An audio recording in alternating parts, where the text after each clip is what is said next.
If God requires you to own 5 guns throughout your entire lifetime, with the guarantee that they won't be damaged as long as you are breathing, what will they be? I know all of us will be able to give different answers, and that's all right.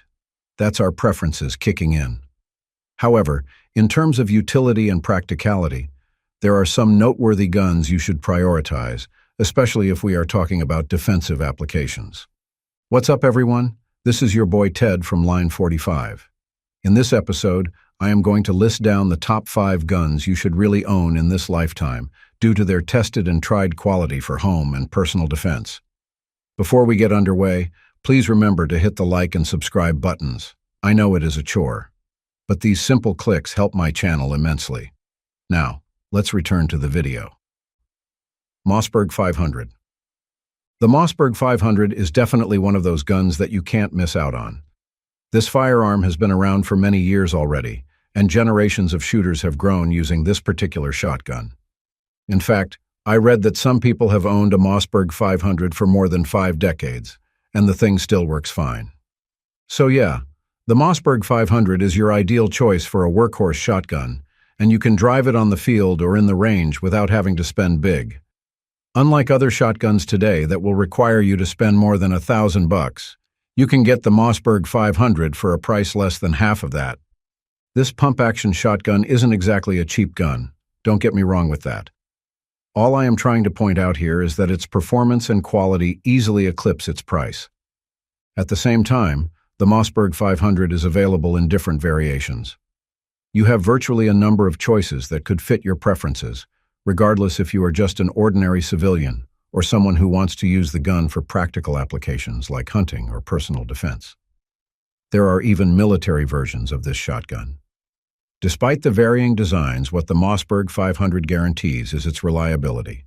It's a gun that doesn't fail and surrender, making it extremely effective.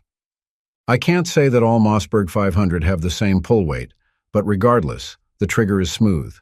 It's not exactly refined, which is expected for a shotgun for its price, but it works nonetheless. The receiver accepts optics on its receiver, but there's also a set of dual-bead sights you can use.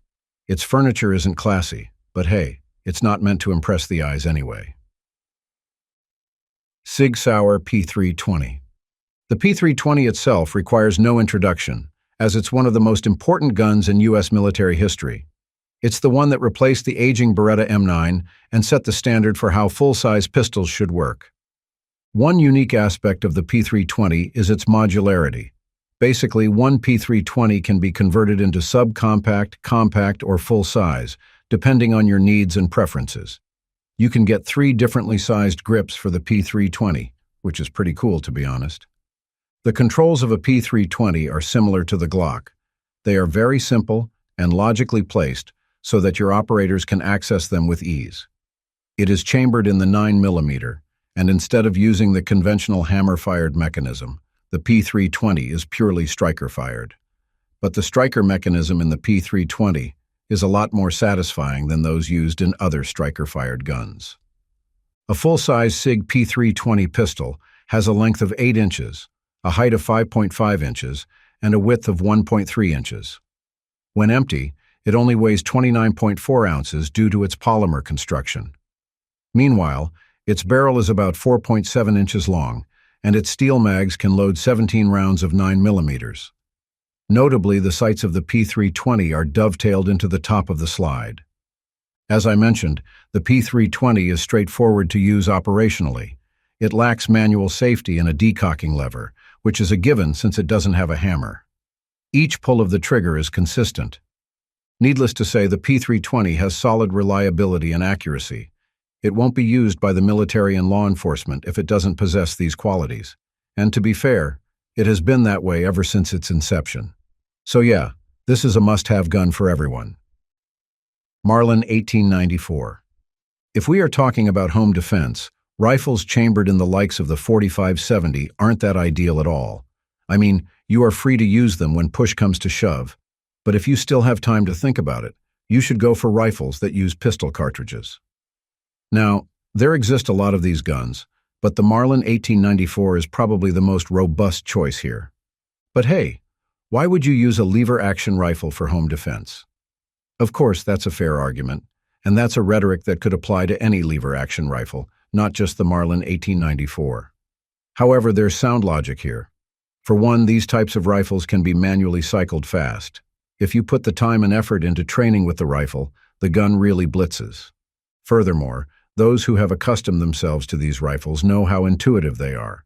They are easy to point and shoot, they have ergonomic handling, and they are downright accurate. Plus, I have to get to the point that these guns are in the majority of states. But why did I pick the Marlin 1894? First, it is chambered in the .357 Magnum and .38 Special, which are venerable chamberings for revolvers. Second, I enjoy that it has a standard 9-round capacity. The rest of the argument lies in the fact that it has rugged and well-crafted furniture.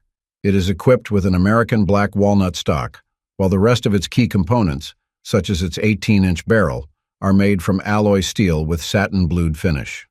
Similar to the Mossberg 500, the receiver of this gun accepts scope mounts. It has an adjustable rear sight and a brass bead front sight. Notably, there's an extended rail installed in the Marlin 1984, which gives you the option to attach a light and red dot in your setup. This is a good way to make the rifle tactical, without losing its handling or effectiveness. Beretta CX4. Not many people will like the appearance of the Beretta CX4.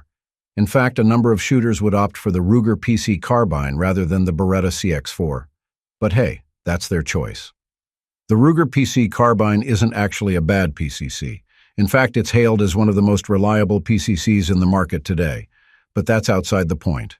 What I want to emphasize here is that the Beretta CX4 is probably the best 9mm pistol caliber carbine you can get now for its price. As I mentioned, the aesthetics of this gun aren't that exactly nice.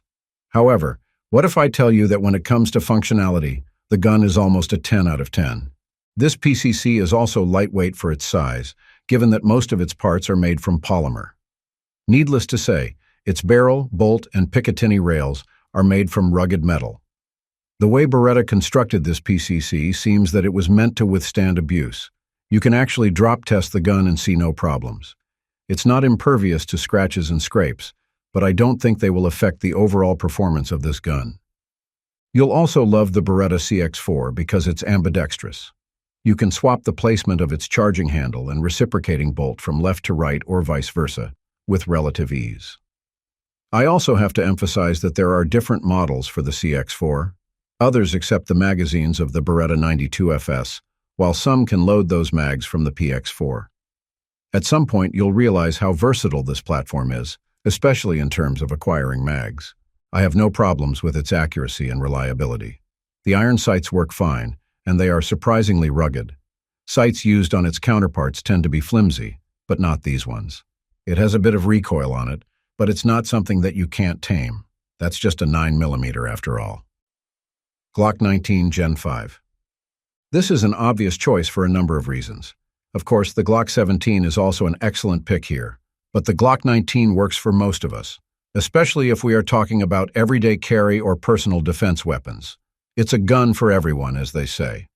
The Glock 19 Gen 5 has seen significant improvements over its predecessors. The removal of finger grooves is the most noticeable, especially for those who have been using Glock pistols for many years already. It also has a flared mag well, which is a nice addition for quicker reloads. There's also the 4-inch Glock Marksman barrel. This one has an enhanced polygonal rifling and an improved barrel crown. But to be fair, I can't distinguish the difference between this new barrel and the old Glock barrel, but it seems this one has enhanced the accuracy of the Glock 19. The Glock 19 is chambered in 9mm, and its standard capacity is 15 rounds. You can still get 10-round mags for this gun if your state has restrictions. Its overall length is about 7.36 inches, while its height and width are 5 inches and 1.26 inches, respectively. These numbers tell that this gun is a suitable choice for an effective concealed carry weapon. As a mid-size, single-action, striker-fired pistol, the Glock 19 has maintained a solid reputation for reliability. This particular gun works in any condition, whether or not it is exposed to the elements. No feeding problems, regardless of the grain and brand of 9mm ammo you use. Even with little maintenance, the gun still fires. It can also be used in different applications, as even law enforcement and military guys around the world have been seen using them. Thanks for watching. If you want to see more gun videos like this, just click the subscribe button and notification bell. Take care and stay safe.